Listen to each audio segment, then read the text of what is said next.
평생 일하고 자식 키우고 가족 뒷바라지하느라 정작 자신을 위해 논 적이 없으신가요? 바로 우리 시니어 세대의 가장 큰 아쉬움입니다. 이것은 놀면 안 된다는 잘못된 관념 때문입니다. 놀아야 죄책감을 느끼고 쉬어야 불안해하는 마음 말입니다. 정약용은 이 문제의 해답을 즐거움이 있는 곳에 병이 머물지 못한다는 말로 정리했습니다. 오늘 나이 들수록 마음껏 노는 것이 왜 건강과 행복의 비결인지 7가지 이유를 통해 명확한 답을 얻으실 겁니다. 자세한 이야기에 앞서 구독과 좋아요 한 번씩 부탁드리겠습니다. 지금 바로 시작하겠습니다. 첫 번째, 이제는 의무에서 벗어날 자격이 생겼기 때문입니다. 생각해 보십시오. 여러분은 평생 무엇을 하며 사셨습니까? 20대부터 일을 시작해서 30년, 40년을 일했습니다. 새벽 일찍 출근해서 밤늦게 퇴근하는 날이 얼마나 많았습니까? 자식을 낳아 키우고 교육시키고 결혼시켰습니다. 학원비, 등록금, 결혼 자금까지 모두 여러분이 마련하셨습니다. 부모님을 모시고 가족을 돌보았습니다. 명절 때마다 음식 준비하고 친척들 챙기는 것도 모두 여러분의 몫이었습니다. 집안의 크고 작은 일을 모두 책임졌습니다. 한 번도 나는 못하겠다 말한 적이 없으셨을 겁니다. 68세 이명애 씨의 이야기입니다. 이명애 씨는 25세 결혼해서 45까지 20년을 전업주부로 살았습니다. 세 자녀를 키우며 단 하루도 쉬지 않았습니다. 새벽 5시에 일어나 가족 식사를 준비하고 아이들 학교 보내고 집안일을 했습니다. 빨래, 청소, 설거지는 기본이었습니다. 아이들이 학교에서 돌아오면 간식을 챙겨주고 숙제를 도와줬습니다. 저녁이 되면 아이들 학원차 태우고 남편 퇴근을 맞이했습니다. 밤 10시가 넘어서야 비로소 자기 시간이 생겼는데 그때는 이미 녹초가 되어 있었습니다. 내일도 똑같은 하루가 반복되겠지. 이명애 씨는 매일 밤 이런 생각을 하며 잠들었습니다. 그렇게 20년이 흘렀습니다. 아이들이 대학에 가고 남편이 은퇴할 무렵 이명애 씨는 68이 되어 있었습니다. 그런데 놀라운 일이 벌어졌습니다. 자녀들이 모두 독립하고 남편도 집에서 쉬게 되었지만 이명희 씨는 여전히 새벽 5시에 일어났습니다. 아무도 시키지 않는데 말입니다. 아침밥을 차려놓고 집안을 청소했습니다. 남편이 말했습니다. 당신 이제 좀 쉬어요. 아이들도 다 컸는데 뭐하러 그렇게 일찍 일어나요? 하지만 이명희 씨는 어떻게 쉬는지 몰랐습니다. 엄마, 이제 좀 쉬세요. 우리 다 컸잖아요. 엄마도 이제 엄마 하고 싶은 거 하세요. 딸이 이렇게 말해도 이명희 씨는 멈출 수가 없었습니다. 평생 그렇게 살아왔으니까요. 쉬려고 하면 오히려 불안했습니다. 내가 이렇게 있어도 되나? 게으름을 피우는 건 아닌가? 이런 생각이 자꾸만 들었습니다. 여러분도 혹시 이명희 씨와 비슷한 마음이신가요? 평생 바쁘게 살다 보니 멈추는 것이 오히려 어색하고 불안하신가요? 여기서 중요한 건 이것입니다. 여러분은 이미 충분히 하셨습니다. 사회에 기여했고, 가족을 돌봤고, 자식을 키웠습니다. 누가 뭐라고 해도 여러분은 최선을 다하셨습니다. 이제는 그 의무에서 벗어나도 됩니다. 아니, 벗어나야 합니다. 정약용은 말했습니다. 사람은 그가 쥔 것이 아니라 그가 놓은 것을 통해 큰다. 여러분이 평생 쥐고 있던 책임과 의무를 이제는 내려놓으셔야 합니다. 그것이 여러분을 더 크게 만듭니다. 내려놓는다고 해서 무책임한 것이 아닙니다. 오히려 그것이 진정한 성숙입니다. 이것이 첫 번째 이유입니다. 여러분은 이미 충분히 하셨고 이제 쉴 자격이 있습니다. 두 번째로 자유롭게 즐길 때 건강이 따라오기 때문입니다. 병원에 가보셨습니까? 60대 이상 어르신들이 가장 많이 호소하는 증상이 무엇인지 아십니까? 불면증, 소화불량, 만성 피로입니다. 밤에 잠이 안 와요. 먹으면 속이 더부룩해요. 아침에 일어나도 개운하지가 않아요. 이런 말씀들을 하십니다. 이 모든 것의 원인은 스트레스입니다. 그런데 더 안타까운 것은 정작 본인은 스트레스 받는 줄도 모른다는 겁니다. 72세 박영수 씨는 은퇴 후 3년 동안 집에만 있었습니다. 아침에 일어나면 할 일이 없었습니다. 오늘은 뭘 하지? 매일 아침 이런 생각으로 하루를 시작했습니다. TV를 보거나 신문을 읽다가 하루가 갔습니다. 점심을 먹고 나면 졸음이 와서 낮잠을 잤습니다. 1시간만 자려고 했는데 2시간, 3시간이 지나 있었습니다. 저녁이 되면 몸은 전혀 안 피곤한데 마음만 답답했습니다. 나는 오늘 하루 뭘 한 거지? 이런 생각이 들었습니다. 밤에는 잠이 안 왔습니다. 낮에 너무 많이 자서 그런지 몰라도 잠이 오지 않았습니다. 새벽 2시까지 뒤척이다 겨우 잠이 들었습니다. 그러다 보니 아침에 일어나도 몸이 무거웠습니다. 어제 잠을 잤는데 왜 이렇게 피곤하지? 박영수 씨는 이해할 수가 없었습니다. 그렇게 3년이 지나자 박영수 씨는 고혈압 진단을 받았습니다. 당뇨 전 단계라는 이야기도 들었습니다. 체중도 5kg이나 늘었습니다. 의사는 이렇게 말했습니다. 운동하세요. 스트레스 관리하세요. 음식 조절하시고요. 하지만 박영수 씨는 어떻게 해야 할지 몰랐습니다. 나는 스트레스 받을 일도 없는데 집에서 쉬기만 하는데 왜 이렇게 몸이 안 좋아지지? 박영수 씨는 답답했습니다. 그런데 어느 날 우연히 동네 노인정에 들렀습니다. 그곳에서 어르신들이 화투를 치고 있었습니다. 웃음소리가 들렸습니다. 아이고, 그렇게 치면 어떡해요. 하하, 내가 이겼네. 활기찬 분위기였습니다. 한판 하시죠. 누군가 박영수 씨에게 권했습니다. 박영수 씨는 처음에는 거절하려 했습니다. 나이 먹고 화투를 치다니 창피하다는 생각이 들었으니까요. 이것도 도박 아닌가? 노인네가 이런 거 하면 안 되는 거 아닌가? 이런 생각도 들었습니다. 하지만 한 판, 두 판 치다 보니 신기한 일이 일어났습니다. 웃음이 나왔습니다. 얼마 만에 웃음인지 모르겠습니다. 상대방이 뻔한 수를 두면 아이고 그렇게 하면 어떡해요 하고 장난스럽게 말하게 되었습니다. 누군가 실수를 하면 다들 웃었습니다. 악의 없는 웃음이었습니다. 1시간, 2시간이 순식간에 지나갔습니다. 벌써 이렇게 됐네요? 박영수 씨는 시계를 보고 깜짝 놀랐습니다. 시간 가는 줄을 몰랐습니다. 집에 돌아와 저녁을 먹고 나니 몸이 편안했습니다. 오늘은 뭔가 다른데? 뭔가 달랐습니다. 그날 밤 박영수 씨는 십시에 잠이 들었습니다. 새벽까지 뒤척이지 않았습니다. 푹 잤습니다. 다음 날 아침 일어났을 때 개운했습니다. 오랜만에 잘 잤네. 박영수 씨는 다시 노인정에 갔습니다. 그 다음 날도 갔습니다. 매일 오후 2시면 노인정에 가서 어르신들과 놀았습니다. 3개월이 지나자 놀라운 변화가 찾아왔습니다. 혈압이 정상으로 돌아왔습니다. 체중이 3kg 줄었습니다. 밤에 잠도 잘 왔습니다. 의사는 고개를 가우뚱했습니다. 뭐 특별히 하신 게 있으세요? 약은 그대로 드시는데 수치가 좋아졌네요. 박영수 씨는 웃으며 말했습니다. 그냥 놀았어요. 친구들이랑 매일 만나서 화투도 치고 이야기도 하고요. 의사가 말했습니다. 그게 바로 최고의 치료입니다. 계속 그렇게 하세요. 혹시 이런 경험 있으신가요?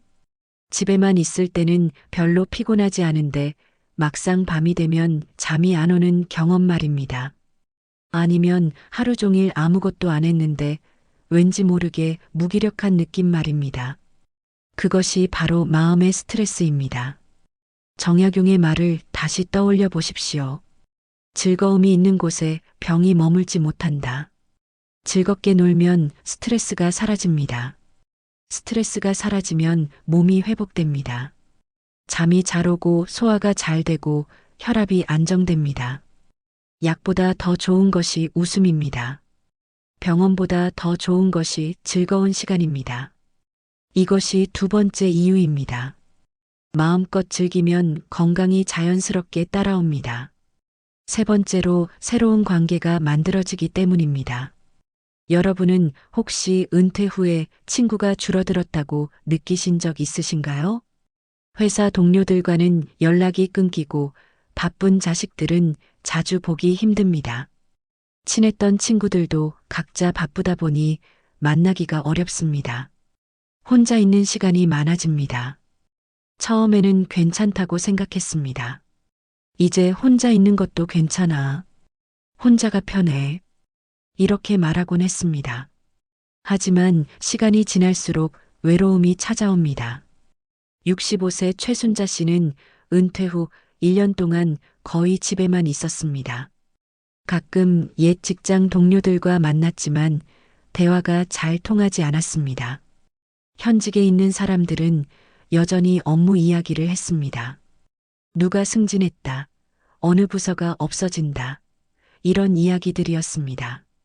최순자 씨는 그 대화에 끼어들 수가 없었습니다. 나는 이제 그 세계 사람이 아니구나. 이런 생각이 들었습니다. 동료들은 친절했지만 최순자 씨는 점점 위축되었습니다. 내가 여기 있어도 되나? 나만 동떨어진 것 같은데? 이런 기분이 들었습니다. 그러다 보니 만남 약속을 피하게 되었습니다. 다음에 봐요. 요즘 좀 바빠서요. 이렇게 핑계를 대며 거절했습니다. 그렇게 혼자 보내는 시간이 많아졌습니다. 나는 이제 끝난 사람인가? 이런 생각이 자주 들었습니다. 그러던 어느 날 딸이 이런 제안을 했습니다. 엄마, 동네 문화센터에서 서예 강좌한대요. 한번 가보시는 게 어때요? 최순자 씨는 처음에는 내키지 않았습니다. 나이 먹고 뭘 배우나 싶었습니다. 이 나이에 처음 붙잡으면 얼마나 서툴겠어. 다른 사람들 앞에서 창피하겠지. 이런 생각이 들었습니다. 하지만 딸의 권유에 못 이겨 한번 가보기로 했습니다. 첫 수업에 가보니 비슷한 나이대의 어르신들이 10명쯤 있었습니다. 모두 처음 붓을 잡는 사람들이었습니다. 선생님이 기초부터 천천히 가르쳐 주었습니다. 괜찮아요. 처음이니까 서툰 게 당연하죠. 천천히 하시면 됩니다. 선생님의 말에 마음이 편해졌습니다. 더 놀라운 건 그 다음에 일어났습니다. 수업이 끝나고 어르신들이 커피를 마시러 갔습니다. 같이 가실래요? 누군가 최순자 씨에게 물었습니다. 최순자 씨는 조금 망설이다가 따라갔습니다. 카페에서 어르신들은 각자의 이야기를 나눴습니다. 누구는 손주 이야기를 하고 누구는 요즘 읽는 책 이야기를 했습니다. 저는 요즘 등산을 다녀요. 저는 요리 유튜브를 봐요. 다들 자기만의 취미가 있었습니다.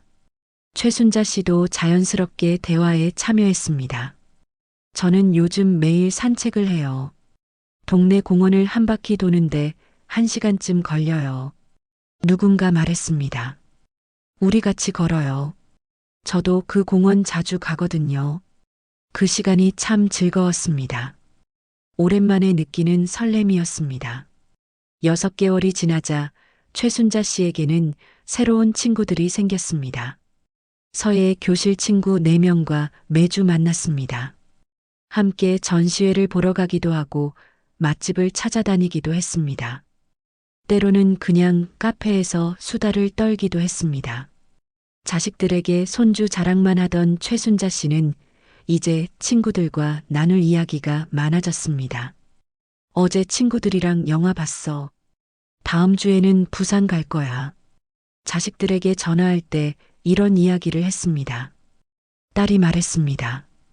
엄마 목소리가 완전 달라졌어요. 요즘 진짜 행복해 보여요. 혹시 이런 기분 아십니까? 누군가와 함께 웃고 이야기를 나누고 나면 마음이 가벼워지는 느낌 말입니다. 그것이 바로 관계의 힘입니다. 여기서 중요한 건 이것입니다. 사람은 혼자 있을 때보다 함께 놀 때 더 행복합니다. 즐거움을 나눌 수 있는 사람이 있다는 것만으로도 삶의 질이 달라집니다. 나이가 들수록 옛 친구를 만나는 것도 좋지만 새로운 친구를 만드는 것도 중요합니다. 새로운 친구는 새로운 에너지를 줍니다. 장자는 소요유에서 말했습니다. 자유롭게 논이며 즐기는 것이 인간의 가장 높은 경지라고 말입니다. 그 즐거움은 혼자가 아니라 함께할 때 배가 됩니다. 이것이 세 번째 이유입니다. 마음껏 놀다 보면 새로운 친구가 생기고 관계가 풍성해집니다. 네 번째로 숨겨진 재능을 발견할 수 있기 때문입니다. 혹시 평생 하고 싶었지만 하지 못한 일이 있으신가요? 젊었을 때 나중에 시간 나면 해야지 생각했던 일 말입니다. 직장 생활을 하느라 시간이 없었고 가족을 돌보느라 여유가 없었을 겁니다. 나중에 이렇게 미루다 보니 어느새 60대, 70대가 되어 있습니다. 그런데 그제야 여러분은 알았습니다. 이제는 그 일을 할 수 있는 시간이 생겼다는 것을 말입니다. 하지만 동시에 이런 생각도 듭니다. 이제 너무 늦은 거 아닌가? 이 나이에 새로운 걸 시작한다고? 70세 김태영 씨는 평생 은행원으로 일했습니다. 숫자를 다루고 서류를 처리하는 일을 40년 가까이 했습니다. 정확하고 꼼꼼한 일이었지만 늘 답답함이 있었습니다. 나는 진짜 하고 싶은 게 뭘까? 가끔 이런 생각을 했습니다. 그런데 사실 김태영 씨에게는 숨겨진 꿈이 있었습니다. 그림을 그리고 싶었습니다. 어렸을 때 미술 선생님이 김태영 씨의 그림을 보고 이렇게 말한 적이 있었습니다. 너는 재능이 있구나. 나중에 화가가 되면 좋겠다. 그 말이 평생 가슴속에 남아 있었습니다. 하지만 부모님은 반대하셨습니다. 그림 그려서 뭐 먹고 사니? 은행원이 되어라. 그게 안정적이다. 김태영 씨는 부모님 말씀을 따랐습니다. 대학에서 경영학을 전공하고 은행에 취직했습니다. 붓을 놓았습니다. 50년이 흘렀습니다.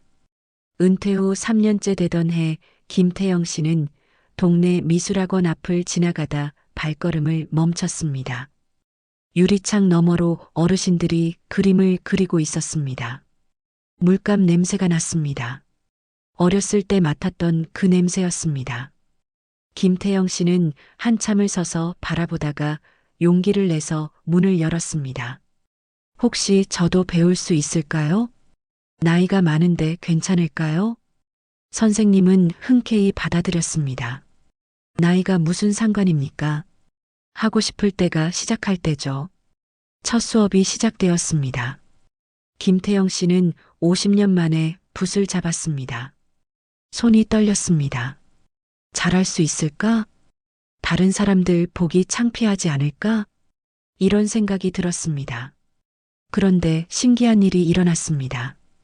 붓을 들고 종이 위를 움직이는 순간 모든 것이 자연스러웠습니다. 마치 어제도 그림을 그렸던 것처럼 말입니다. 50년이라는 시간이 한순간에 사라졌습니다. 이게 바로 내가 하고 싶었던 거구나. 김태영 씨는 깨달았습니다. 6개월 후 김태영 씨는 동네 문화센터 전시회에 작품을 출품했습니다. 작은 풍경화였습니다. 동네 뒷산을 그린 그림이었습니다. 전시회를 보러 온 사람들이 김태영 씨의 그림 앞에 서서 한참을 바라봤습니다. 참 좋은 그림이네요. 따뜻한 느낌이 나요. 누가 그렸어요? 사람들이 물었습니다. 김태영 씨는 조금 부끄러웠지만 대답했습니다. 제가 그렸습니다. 사람들이 놀라며 말했습니다. 전공하셨어요? 언제부터 그리셨어요? 김태영 씨는 이렇게 말씀하셨습니다. 70년을 살았는데 이제야 내가 진짜 좋아하는 걸 찾았어요. 은퇴하고 나서 뭘 해야 할지 몰랐는데 이제는 매일이 기다려져요. 아침에 눈 뜨면 오늘은 뭘 그릴까 생각하게 돼요. 혹시 이런 경험 있으신가요? 무언가에 몰두하다 보니 시간 가는 줄 모르는 경험 말입니다. 그것이 바로 여러분이 진짜 좋아하는 일입니다. 정약용은 이렇게 말했습니다. 마음에 즐거움이 없으면 세상 모든 것이 무겁다. 자신이 진짜 좋아하는 일을 하면 마음에 즐거움이 생깁니다. 그 즐거움이 삶을 가볍게 만듭니다. 나이는 숫자일 뿐입니다. 60세든 70세든 80세든 시작하기에 늦지 않았습니다. 여러분도 생각해 보십시오. 평생 하고 싶었지만 하지 못한 일이 무엇입니까? 이제는 그것을 할 시간입니다. 너무 늦었다고 생각하지 마십시오. 시작하는 순간이 바로 적기입니다. 남들 눈치 보지 마십시오. 이 나이에 뭐 한다고? 이런 말 신경 쓰지 마십시오. 여러분의 인생입니다. 여러분이 즐거우면 그것으로 충분합니다. 이것이 네 번째 이유입니다. 자유롭게 즐기다 보면 숨겨진 재능과 새로운 자신을 발견합니다. 다섯 번째로 자식들에게 부담을 주지 않기 때문입니다. 여러분, 혹시 자식들이 여러분을 걱정한다는 이유로 무언가를 포기하신 적 있으신가요? 엄마 그거 위험해요. 아빠 그냥 집에 계세요. 혼자 다니시면 안 돼요. 이런 말을 들으신 적 있으실 겁니다. 자식들은 걱정돼서 하는 말입니다. 부모님이 다칠까봐 염려하는 마음이죠. 그래서 여러분은 어떻게 하셨습니까? 그래, 알았어. 집에 있을게. 이렇게 말씀하셨을 겁니다. 자식 걱정시키기 싫으니까요.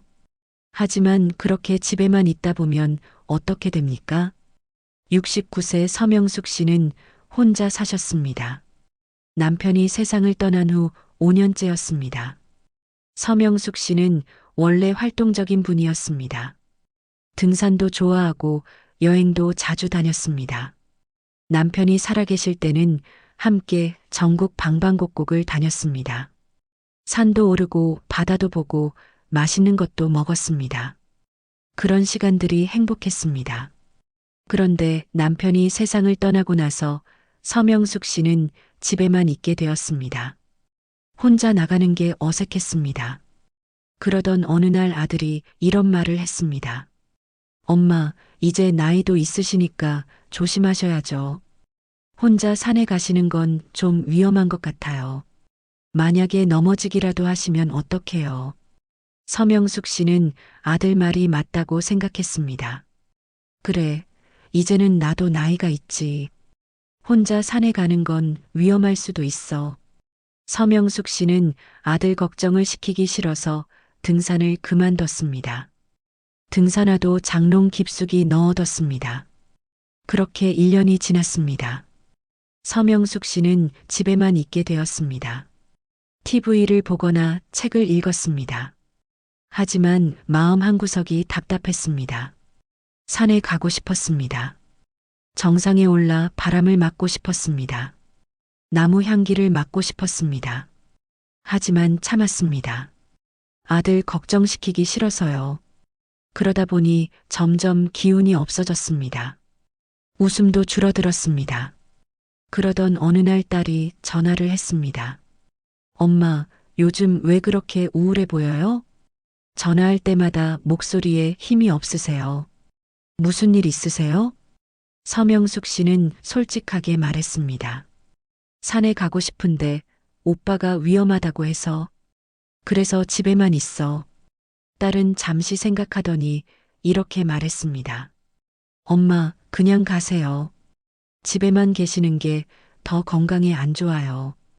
우리가 걱정하는 건 엄마가 아프실까봐 그런 건데 지금 이렇게 계시면 정말 아프실 것 같아요. 차라리 엄마가 좋아하시는 일 하시면서 건강하신 게 나아요.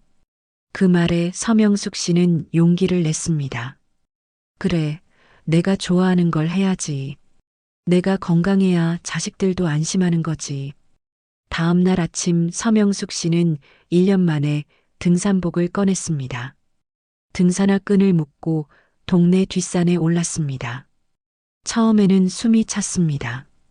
1년 동안 안 갔더니 체력이 많이 떨어졌습니다. 하지만 포기하지 않고 천천히 올라갔습니다. 2시간 만에 정상에 올랐습니다. 정상에서 바라본 풍경이 너무나 아름다웠습니다. 바람이 불었습니다. 시원했습니다. 아, 이거야. 이게 내가 그리웠던 거야. 서명숙 씨는 깊은 숨을 쉬었습니다. 1년 만에 느끼는 자유로움이었습니다. 그날 저녁 아들에게 전화가 왔습니다. 엄마, 산에 다녀오셨다면서요? 동생한테 들었어요. 서명숙 씨는 조금 긴장했습니다. 아들이 뭐라고 할까 봐요. 하지만 아들은 이렇게 말했습니다. 엄마 목소리가 완전 달라졌어요. 오랜만에 목소리에 힘이 있으시네요. 다음부터는 친구들이랑 같이 다니시면 더 좋을 것 같아요. 아들은 오히려 안심한 것 같았습니다. 3개월 후 서명숙 씨는 등산 동호회에 가입했습니다. 매주 토요일 동호회 사람들과 함께 산에 올랐습니다. 혼자가 아니니까 더 안전했습니다. 무엇보다 즐거웠습니다. 같은 취미를 가진 사람들과 함께 하니까 이야기도 잘 통했습니다. 혹시 자식 걱정시키지 않으려고 하고 싶은 걸 참고 계신가요? 그런데 생각해 보십시오. 여기서 중요한 건 이것입니다. 자식들이 진짜 걱정하는 것은 여러분이 무엇을 하느냐가 아닙니다. 여러분이 행복하지 않은 것입니다. 집에만 있어서 우울해하는 부모를 보는 것이 자식에게는 더 큰 걱정입니다. 전화할 때마다 힘없는 목소리를 듣는 것이 자식에게는 더 마음 아픕니다. 생각해 보십시오. 여러분이 즐겁게 웃으며 사시는 모습을 보면 자식들도 안심합니다. 우리 부모님은 잘 지내고 계시구나. 건강하시구나.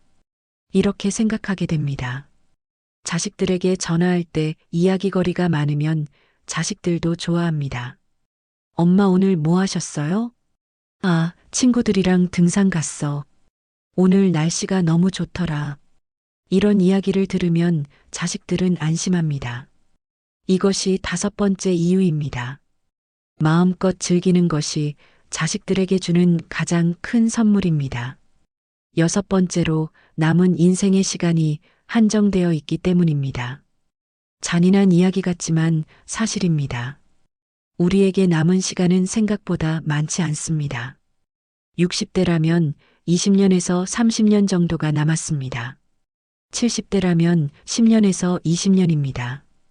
80대라면 5년에서 10년입니다. 많은 것 같지만 생각보다 빨리 지나갑니다. 돌이켜보면 지난 10년이 얼마나 빨리 갔습니까? 앞으로의 10년도 마찬가지일 겁니다. 73세 안병철 씨는 은퇴 후 돈을 모으기 시작했습니다. 나중에 아프면 병원비가 많이 들 거야. 자식들한테 짐이 되면 안 되니까. 이런 생각으로 매달 생활비를 아꼈습니다. 국민연금과 약간의 이자, 수입으로 생활했습니다. 한 달에 150만 원 정도 들어왔는데 100만 원만 쓰고 50만 원은 저축했습니다. 외식은 거의 하지 않았습니다. 집에서 간단하게 먹었습니다. 친구들과 여행 가자는 제안도 거절했습니다. 미안하네, 나는 돈이 좀 아까워서. 이렇게 말했습니다. 옷도 새로 사지 않았습니다. 있는 옷을 계속 입었습니다. 이거면 충분해. 새 옷 살 필요 없어. 이렇게 생각했습니다. 5년이 지났습니다. 안병철 씨는 통장에 3천만 원을 모았습니다. 이 정도면 나중에 아파도 괜찮겠지. 안병철 씨는 만족했습니다. 그런데 어느 날 갑자기 건강검진에서 이상 신호가 나왔습니다. 의사는 큰 병은 아니지만 정기적으로 검사를 받아야 한다고 했습니다. 나이가 있으시니까 더 조심하셔야 합니다. 의사의 말에 안병철 씨는 충격을 받았습니다. 벌써 내 몸이 이렇게 되었나? 그날 밤 안병철 씨는 잠을 이루지 못했습니다. 문득 이런 생각이 들었습니다. 내가 지금까지 뭐하고 산 거지? 돈은 모았는데 재미있게 산 적이 있었나? 친구들이 여행 가자고 할 때 왜 안 갔을까? 맛있는 거 먹자고 할 때 왜 아깝다고 했을까? 후회가 밀려왔습니다. 다음 날 안병철 씨는 5년 만에 친구들에게 전화를 걸었습니다. 여보게, 그동안 미안했네. 자네들이 여행 가자고 할 때 나만 안 가서 말이야. 이번에 제주도 여행 간다는데 나도 같이 가도 되겠나? 친구들은 흔쾌히 좋다고 했습니다. 물론이지, 자네가 오면 더 좋지. 우리가 얼마나 기다렸는데. 제주도에서 4박 5일을 보냈습니다. 렌터카를 빌려서 섬 곳곳을 돌아다녔습니다. 맛있는 흑돼지도 먹고 바다도 보고 친구들과 밤새 이야기도 나눴습니다. 자네 5년 동안 뭐 했나? 우리가 얼마나 보고 싶었는데. 친구들이 말했습니다. 안병철 씨는 미안하면서도 행복했습니다. 내가 바보 같았어. 왜 진작 이러지 못했을까? 여행비로 80만 원이 들었습니다. 5년 전에 안병철 씨였다면 아깝다고 생각했을 겁니다. 하지만 지금은 달랐습니다. 전혀 아깝지 않았습니다. 이 기억은 돈으로 바꿀 수 없는 거구나. 이렇게 생각했습니다. 혹시 나중을 위해 지금을 참고 계신가요? 나중에 아프면 돈이 필요해. 지금 아껴야 나중에 편해. 이런 생각을 하고 계신가요? 하지만 생각해 보십시오. 나중이 언제입니까? 10년 후입니까? 20년 후입니까? 그때까지 우리가 건강할 수 있을까요? 정약용은 이렇게 말했습니다. 부귀영화는 바람 같고 세월은 물과 같다. 돈과 명예는 바람처럼 사라지고 시간은 물처럼 흘러갑니다. 돈은 나중에 또 벌 수 있지만 시간은 다시 돌아오지 않습니다. 지금 여러분이 건강할 때 즐기지 않으면 언제 즐기시겠습니까? 이제 여러분께 질문을 드리겠습니다. 10년 후에 여러분은 무엇을 기억하고 싶으십니까? 통장에 찍힌 숫자입니까? 아니면 친구들과 웃으며 여행했던 순간입니까? 떠올려 보십시오. 여러분이 정말 행복했던 순간을 말입니다. 그것은 돈을 많이 벌었을 때가 아닐 겁니다. 누군가와 함께 즐거운 시간을 보냈을 때일 겁니다. 맛있는 것을 먹으며 웃었을 때일 겁니다. 아름다운 풍경을 보며 감탄했을 때일 겁니다. 그런 순간들이 진짜 소중한 겁니다. 이것이 6번째 이유입니다. 남은 시간을 즐겁게 쓰는 것이 가장 현명한 선택입니다. 7번째로 존재 자체로 충분한 가치가 있다는 것을 깨닫기 때문입니다. 혹시 이런 생각을 하신 적 있으신가요? 나는 이제 쓸모없는 사람이야. 아무것도 하지 않으니까 존재 가치가 없어. 사회에 기여하는 것도 없고, 가족한테 도움이 되는 것도 없고, 많은 시니어분들이 이런 고민을 합니다. 평생 무언가를 하며 살아왔기 때문입니다. 일을 하고 돈을 벌고 자식을 키우고 가족을 돌보며 살아왔습니다. 그것이 자신의 가치를 증명하는 방법이었습니다. 그런데 은퇴하고 나니 그런 것들이 없어졌습니다. 그러다 보니 자신의 가치를 의심하게 됩니다. 76세 정미란 씨도 그랬습니다. 정미란 씨는 평생 초등학교 교사로 일했습니다. 35년 동안 수많은 아이들을 가르쳤습니다. 그것이 정미란 씨의 정체성이었습니다. 나는 선생님이야. 아이들을 가르치는 사람이야. 이것이 정미란 씨의 자부심이었습니다.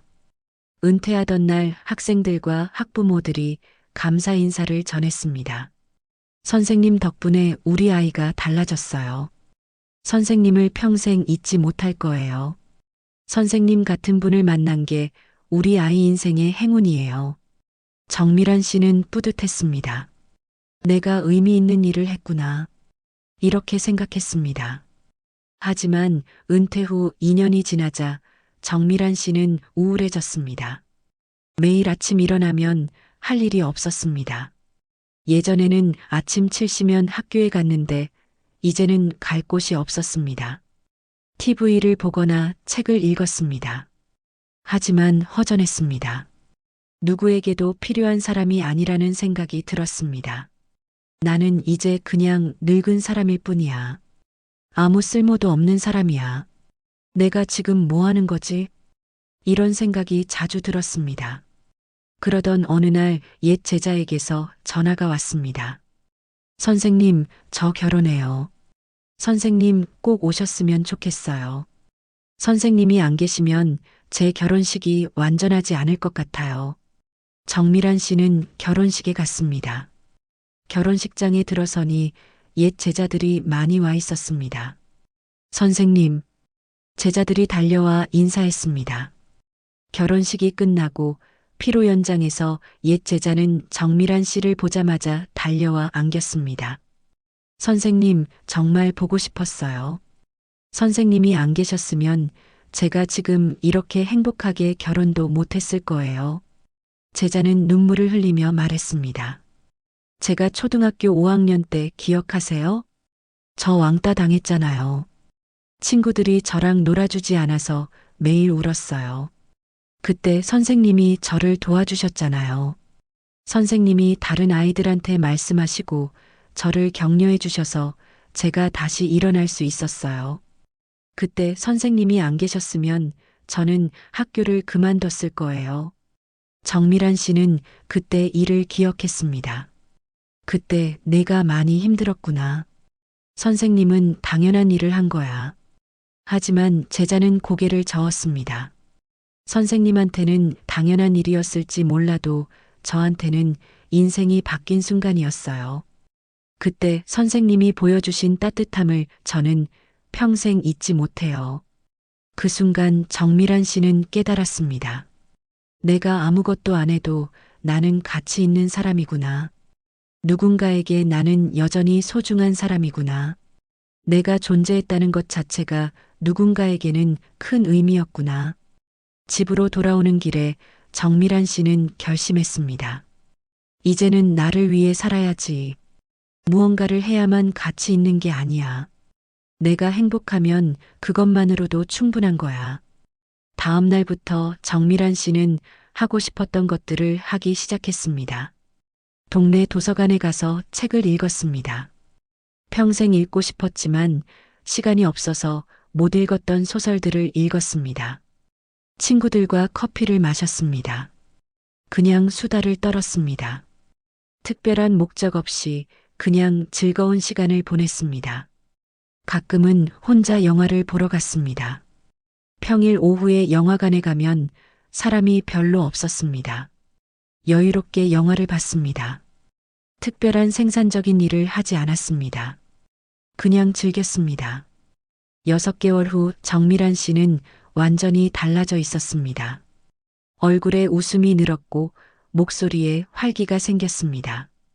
자식들이 전화하면 이야기거리가 많았습니다. 어제 어떤 책 읽었는데 너무 재미있더라. 친구들이랑 새로 생긴 카페 갔어. 요즘 정말 행복해. 요즘 참 행복해요. 정미란 씨는 이렇게 말씀하셨습니다. 혹시 무언가를 해야만 가치가 있다고 생각하시나요? 돈을 벌어야, 누군가를 도와야, 생산적인 일을 해야 가치가 있다고 생각하시나요? 그렇지 않습니다. 장자는 소요유에서 이렇게 말했습니다. 나무가 쓸모없어 보이기 때문에 오래 산다고 말입니다. 쓸모를 따지지 않을 때 비로소 자유로워진다는 뜻입니다.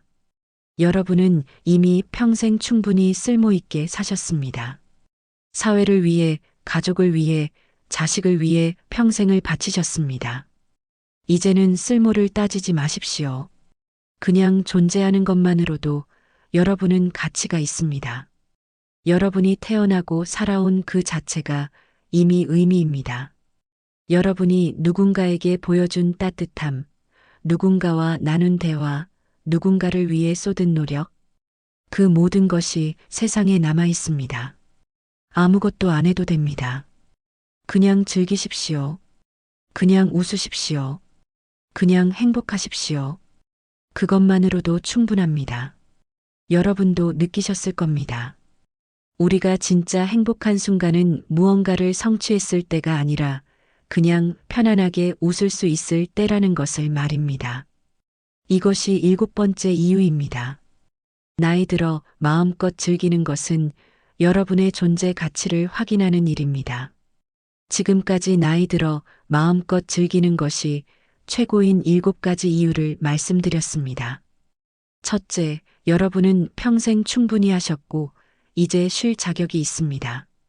둘째, 자유롭게 즐길 때 건강이 자연스럽게 따라옵니다. 셋째, 마음껏 놀다 보면 새로운 친구와 관계가 생깁니다.